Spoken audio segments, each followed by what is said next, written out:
je m'appelle Estelle Kuhn, je suis chercheure en mathématiques à l'Institut national de recherche en agronomie. Donc c'est un institut qui s'occupe de toutes les questions de recherche autour de l'agronomie, l'alimentation, l'environnement. Il y a des départements qui structurent cet institut. Donc il y a un département de biologie végétale, un département de génétique animale, on s'occupe de tas de choses comme ça. Et dans cet institut, il y a un département de mathématiques et d'informatique auquel j'appartiens. Et donc on est les chercheurs, les ingénieurs dans ce département. Notre mission, c'est de développer des recherches, des outils au service des recherches qui sont faites dans l'institut pour les applications en agronomie, en alimentation et en environnement. Donc au niveau de l'exposé que je vais vous faire là, je vais le centrer sur une question d'intérêt sur laquelle je travaille aussi. D'accord. Ce qu'on appelle l'amélioration des plantes. Alors, l'amélioration des plantes, c'est, je ne vais pas parler de choses qui fâchent, mais c'est simplement choisir pour une espèce donnée, parmi tout un ensemble de variétés. Donc, pensez l'espèce, par exemple, à une céréale de maïs. Vous allez avoir plusieurs variétés. D'accord, B73, ils leur donnent des petits noms sympas, les généticiens.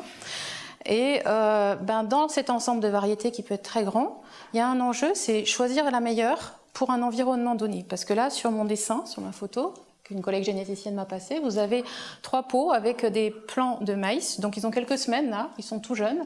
Et en fait, on les a soumis à un environnement froid, d'accord, donc à un stress froid, on appelle ça comme ça pour une plante. Et puis on voit bien, juste en regardant finalement la couleur des brins, qu'ils ne réagissent pas tous pareil, d'accord. Donc on voit que ceux-là, ils ont une mine bien moins sympa que les autres. Et donc l'enjeu qu'il y a ici, c'est, sachant qu'on a ce qu'on appelle une interaction forte entre les différentes variétés et l'environnement dans la plante est semée et dans lequel elle va pousser. Donc dans l'environnement, ce qu'on met, c'est tout ce qui est climat, tout ce qui est sol, richesse du sol ou éventuellement déficit du sol. Conduite de culture, c'est tout ce que l'agriculteur va faire. Quand est-ce qu'il va arroser, est-ce qu'il va apporter des engrais, etc. Donc en fonction de ces deux choses, la variété et l'environnement, la plante ne va pas pousser pareil. D'accord ? Donc un enjeu assez simple finalement, sur lequel on peut travailler quand on a de la connaissance, c'est être capable de dire pour un environnement donné, donc pensez bassin méditerranéen, pensez Europe du Nord, pensez Sahara, c'est pas du tout le même enjeu. Qu'est-ce qu'on va préconiser à l'agriculteur comme variété ? D'accord ? L'opportunité qu'on y voit ici, il y a une tolérance au changement climatique sur laquelle on travaille actuellement. Voir les plantes qui vont le mieux résister à des hausses de température, qui vont demander moins d'arrosage, et ce genre de choses. Donc l'enjeu sur lequel on travaille avec des collègues, enfin un des enjeux, c'est celui-là. Donc c'est arriver à bien comprendre le comportement de la plante, comment elle va grandir, pour ensuite être capable de faire des préconisations. Alors, ce qui se passe, c'est que, comment dire, bon, je vais avancer. On pourrait raisonner assez naïvement, donc penser que j'ai par exemple 250 variétés.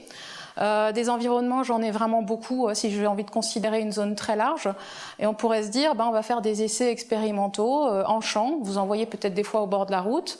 On plante différentes variétés sur un certain nombre de lignées, et puis on regarde, on mesure, on récolte des données à la main, etc.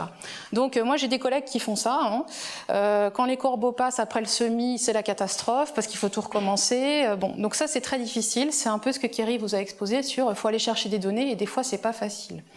Donc on ne peut pas faire ça pour toutes les variétés qui sont disponibles, qui sont générées par les semenciers, et on ne peut pas faire ça pour tous les environnements. Donc un des enjeux sur lesquels on travaille avec les mathématiques, c'est d'être capable de construire des modèles pour prédire comment certains génotypes vont se comporter dans certains environnements, et ça de façon très très large. D'accord ? Donc on va observer des génotypes dans des environnements plus réduits, et puis on va essayer d'extrapoler. D'accord ? Donc l'enjeu modélisation, il est là, et c'est ce que je vais essayer de vous expliquer dans la suite. Alors, là, on regarde un petit peu plus le phénomène d'intérêt. Je pense que ça commence pour beaucoup de choses par cette question-là, c'est avoir de la connaissance sur ce qu'on observe. Donc ici, c'est ma petite plante. Donc là, c'est le semis. Là, c'est la récolte. Et puis, j'ai différents temps, des temps de transition florale. Là, c'est la phase végétative, reproductive. Là, la graine va se développer. Et puis là, ce qui intéresse les agriculteurs, c'est d'avoir à la fin une plante bien développée, avec des épis riches, des grains bien fournis, et tout ce genre de choses. D'accord ? Donc, l'intérêt, au final, ce qu'on veut, c'est du rendement, donc c'est-à-dire un poids de grains important par mètre carré cultivé. Okay. Donc tous ces temps d'intérêt, eux, dans le processus de croissance de la plante, toutes ces choses-là ont des importances. D'accord ? J'en ai mis quelques-uns pour que vous ayez une idée à chaque fois des quantités qui nous intéressent. Les variables descriptives de l'environnement, j'en ai déjà un petit peu parlé, donc ça peut être de la température, précipitation. L'itinéraire technique, c'est quand est-ce que l'agriculteur va faire ses traitements, s'il en fait, comment il en fait, quand est-ce qu'il arrose. Et puis, on a un effet de la variété qui est fort. Ce que je vous disais, c'est que toutes les variétés ne vont pas se comporter de la même façon dans un environnement donné. Donc, c'est ce qu'on appelle l'effet variété. C'est-à-dire que, par exemple, la plante ne va pas avoir la même sensibilité à la photopériode. La photopériode, c'est la période pendant laquelle la plante est exposée au soleil chaque jour. D'accord ? Donc, les photopériodes des différents lieux entre le bassin méditerranéen et l'Europe du Nord ne sont pas les mêmes, n'ont pas la même durée, mais la plante n'a pas non plus la même sensibilité. Donc ça, ce sont des choses que des fois l'agriculteur ne connaît pas et on aimerait bien avoir des renseignements sur ce type de choses. On peut regarder aussi la vitesse d'émergence des feuilles, parce que la plante, elle va d'abord mettre son énergie à produire des feuilles et ensuite elle va produire les épis et les grains. D'accord ? Donc toutes ces choses-là interviennent dans le développement qui est là-haut. Là-dedans, moi, je n'ai pas beaucoup de connaissances. D'accord ? J'ai appris des choses parce que j'ai travaillé avec des biologistes, des généticiens. Et donc, eux, ils ont travaillé au début et ils ont décrit finement ces processus de croissance. Et donc là, la discipline, c'est l'écophysiologie. D'accord ? Donc, de même qu'on a la physiologie humaine, il y a la physiologie pour les plantes. Et donc, toute cette connaissance qu'ils ont, ils ont essayé de la formaliser au travers de ce qu'on appelle un modèle de culture. D'accord ? Donc ici, je vous ai mis un schéma. Ça ressemble à peu près à ça. On a des choses, donc là vous voyez l'écovariable, enfin les variables environnementales, la pluie, le soleil. Il y a la graine, elle est là au départ. Et puis on va évoluer dans le temps en allant vers la droite. Il va y avoir des fruits qui sont produits. Donc pensez aux épis pour ma céréale. Il y a des branches, des feuilles. Là ce sont, si vous voulez, des échanges qui se font, des réactions qui ont lieu. D'accord ? La plante, elle communique, les feuilles communiquent avec, au niveau de la photosynthèse, on a la transpiration. Il y a aussi un système racinaire qui est important, et tout ça interagit. D'accord ? Donc toutes ces flèches qui sont là, en fait, ce sont des équations mathématiques qui formalisent comment les choses se passent. Et en tout cas, c'est comme ça que les écophysiologistes l'ont fait, probablement avec l'aide de mathématiciens. D'accord ? Alors évidemment, là, on a beaucoup de choses qu'on ne connaît pas. Alors ce qu'on appelle un paramètre mécanisme, c'est un paramètre qui a qui représente une version mécanique d'un phénomène. Donc typiquement, quand je vous ai parlé de la vitesse d'émergence des feuilles, si je vous dis il y a 2 feuilles qui sortent tous les mois, ça parle, d'accord ? C'est pas quelque chose qui est abstrait. C'est ce qu'on appelle un paramètre mécaniste. Et donc il y en a plein qui sont inconnus, puis on aimerait être capable de dire des choses dessus. Là, c'est un autre exemple de modèle, simplement ce qu'il y a en plus. Là, vous avez toujours un petit peu l'environnement. Et puis, oulala, alors il va falloir que j'accélère. Donc là, c'est une plante où on donne même l'architecture par le modèle. D'accord ? C'est-à-dire qu'on ne donne pas juste des descriptions de la plante, on dit comment est-ce qu'elle est faite. Alors, le modèle, au final, qu'est-ce que c'est ? C'est passer en entrée le climat, la description de la plante, l'état du sol, et puis en sortie, on a les descripteurs de la plante pour le jour d'après, d'accord ? Et c'est la machine qui va vous calculer toutes les évolutions, d'accord ? Donc c'est ce qu'on appelle un outil mathématique qui va vous dire comment la plante va être au jour d'après. Alors, pour savoir un petit peu quelque chose sur ces paramètres qu'on ne connaît pas, on va avoir besoin de regarder des données et de voir comment est-ce que le modèle se comporte si on met les données en face. D'accord ? Alors, les données, je vous ai dit, on peut faire des expériences en plein champ, aller mesurer les feuilles, etc. Mais ça demande beaucoup de travail pour des résultats qui ne sont pas toujours à la hauteur de ce qu'on attend. Et donc, ce qui se développe de plus en plus à l'INRA, ce sont, et pas que à l'INRA, des plateformes de phénotypage. Donc, phénotypage, ça veut dire mesurer des quantités qu'on peut bien capter sur la plante. Okay, c'est par opposition à tout ce qui est données omiques, génétiques, etc. Donc, un phénotype, ça peut être la biomasse, ça peut être la hauteur de la plante, ça peut être le rendement, dont je vous ai déjà parlé. Et là, on est en conditions contrôlées, c'est-à-dire que c'est en serre. On contrôle l'éclairage, donc la quantité de lumière que la plante reçoit, la précipitation, etc. Donc les plantes, elles sont sur des rails, ça passe partout, c'est mesuré, elles sont passées au crible. Ça, c'est la plateforme PhénoArch de l'INRA à Montpellier. Ensuite, vous avez le même type de plateforme qui se développe en plein champ. Donc ça, c'est la plateforme de Clermont-Ferrand. Donc là, c'est du blé en plein champ. Et vous voyez qu'il y a des toits roulants comme ça. Donc ils sont montés sur rail. Et donc ça permet de protéger l'expérience de la pluie, si on veut, et de contrôler combien les plantes dans cette expérience vont recevoir de précipitations, etc. On contrôle aussi le carbone sur cette plateforme-là, etc. À partir de toutes ces données, ce qu'on a envie de faire, c'est ce qu'on appelle calibrer le modèle de culture. C'est les petits W de Julian avant, d'accord? C'est les choses qu'on ne voit pas, être capable de donner une bonne valeur pour ces paramètres. Donc pensez par exemple à la vitesse d'émergence des feuilles. Alors, ce qu'on fait, c'est qu'on fait des modèles. Donc le modèle de culture, on va s'en servir, c'est très compliqué. Et moi, je vais prendre 3 minutes pour vous montrer un modèle un petit peu plus simple qui va forcément vous parler. Donc, je vais modéliser la hauteur de ma plante en fonction du cumul des températures. Donc, je vais prendre 3 données. J'ai observé 3 plantes. D'accord ? Et puis, en fonction du cumul des températures qui est ici, j'ai une hauteur de plante. D'accord ? Et puis, je vais me dire, j'aimerais bien un modèle. Je vais faire simple. Je vais prendre une droite. Je peux prendre celle-là. Personnellement, elle ne me convient pas très bien. Ce que j'aimerais, c'est qu'elle soit pertinente par rapport aux 3 points de ma base de données, mais j'aimerais aussi qu'elle soit pertinente pour ensuite prédire pour des nouvelles données. Je vous rappelle que moi, ce qui m'intéresse, c'est au vu de ce que j'ai appris avec mes données, être capable pour des nouveaux environnements, des nouveaux génotypes, être capable de dire quelque chose.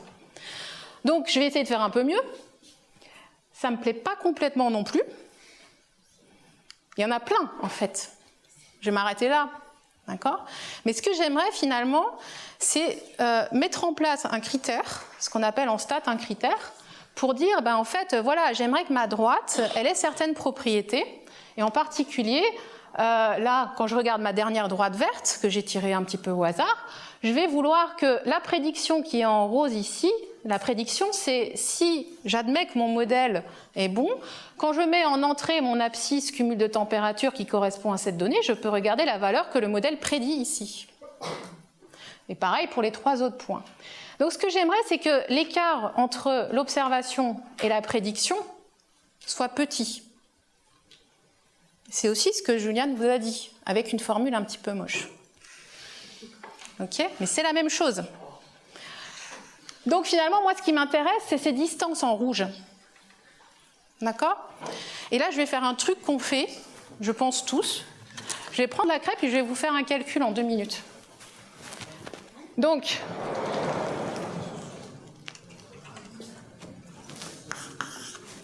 je vais prendre les 3 points qui sont mes données. Donc, je vais avoir le point 1 qui va avoir l'abscisse x1, l'ordonnée y1. Chut.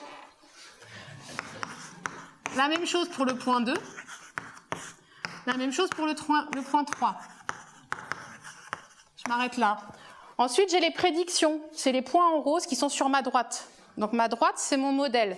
Je vais avoir toute une famille de modèles, d'accord ? C'est-à-dire qu'à partir du moment où j'ai fixé la forme de mon modèle, ici une droite, elle va s'écrire y égale à x plus b. Mais je peux choisir plein de A et plein de B. D'accord ? Et là, ce que je suis en train d'essayer de faire, c'est de construire un critère pour vous dire comment on va choisir. C'est un choix qu'on fait, d'accord ? Mais en tout cas, je vais essayer de formaliser. Et donc, je vais dire, moi, ce qui m'intéresse, ce sont ces distances en rouge, et je veux qu'elles soient petites. Donc je vais calculer les distances. Je vais noter ça C, le critère. Il va dépendre de A et de B. Alors si je regarde la première distance, vous allez m'aider. Ici. Bon, je suis sur la même abscisse, donc là j'ai rien qui joue. D'accord ? Donc je vais prendre cette ordonnée-là, moins cette ordonnée ici.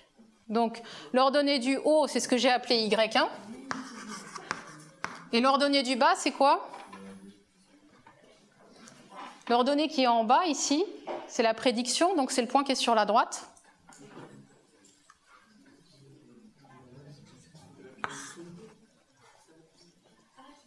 C'est le point qui est sur la droite et qui a l'abscisse X1. Soupirez pas, s'il vous plaît. Et puis je le mets au carré parce que je veux voir ça de façon positive. C'est bon, tout le monde a suivi? Sinon je répète. Bon, je fais ça 3 fois pour les 3 points, ça va me faire mes 3 distances. Et je les additionne.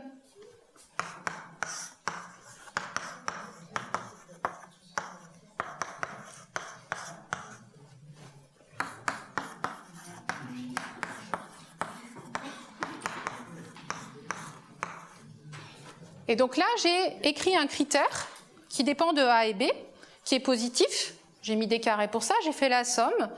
Et je me dis que je vais chercher la droite qui minimise ce critère. C'est-à-dire, je vais chercher A et B qui rend la somme de mes distances au carré en rouge la plus petite possible. D'accord? Alors, vu que vous êtes encore bien là, je continue. Je prends 30 secondes. Eh ben, comment est-ce qu'on va optimiser ce critère? C'est-à-dire trouver A et B. Je vais simplifier un petit peu les choses pour ne pas prendre trop de temps. On va poser B égale à 0. D'accord? Et puis vous ferez le reste en exercice à la maison. Alors, donc, je regarde le critère juste en A. Vous trouvez ça?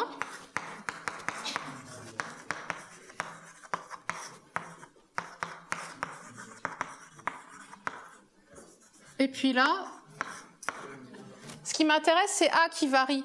Tous les x1, y, ce sont les données. Donc ce sont des valeurs numériques que vous allez mettre dedans. Si je le développe et que je rassemble les termes, je vais trouver un A carré ici. D'accord? C'est les petites identités remarquables que vous avez vues tous il y a très longtemps. J'ai du x1 carré qui vient d'ici.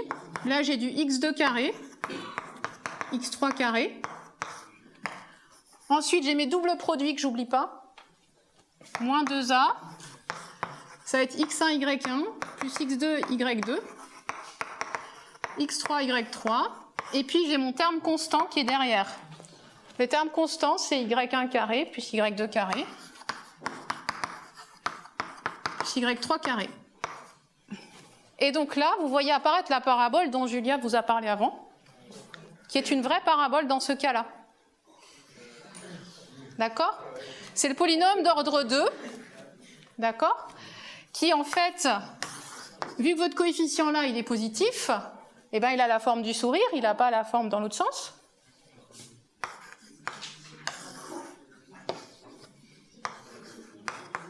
Il n'y a pas de raison qu'il soit symétrique, donc on ne va pas le dessiner symétrique. Par contre, on sait qu'il est toujours positif, donc on ne va pas mettre le schéma dans le négatif. Et puis, ce qu'on va chercher, ben, c'est cette valeur-là. C'est pour quelle valeur de A, ici, le critère est le plus petit possible. Et là, vous savez tous la réponse. C'est moins B sur 2A, genre de truc. D'accord? Ici, ben, c'est cette chose-là. Ce coefficient-là qui arrive en haut. J'écris petit parce que j'ai plus de tableau ensuite et que c'est la dernière ligne. Et puis vous savez les formules par cœur. Voilà. Et la droite là, eh ben c'est celle-là. C'est la rose. Avec le B qui va bien. OK ? Et donc, en fait, quand on compare, alors là, ça se chevauche un petit peu, mais la somme des carrés des traits bleus est plus petite que la somme des carrés des traits rouges, et c'est la plus petite qu'on puisse faire. Alors ensuite, ce qu'on peut faire, c'est s'en servir pour faire de... Donc là, j'ai représenté juste la droite qu'on obtient en minimisant ce critère. Maintenant, ce qu'on peut faire, c'est prédire. Donc si je prends d'autres points, alors ça ne transparaît pas super bien en bleu ciel, d'accord ? Ben, j'ai prédit pour d'autres points que je n'ai pas observés à l'aide de mon modèle, qui est ici la droite.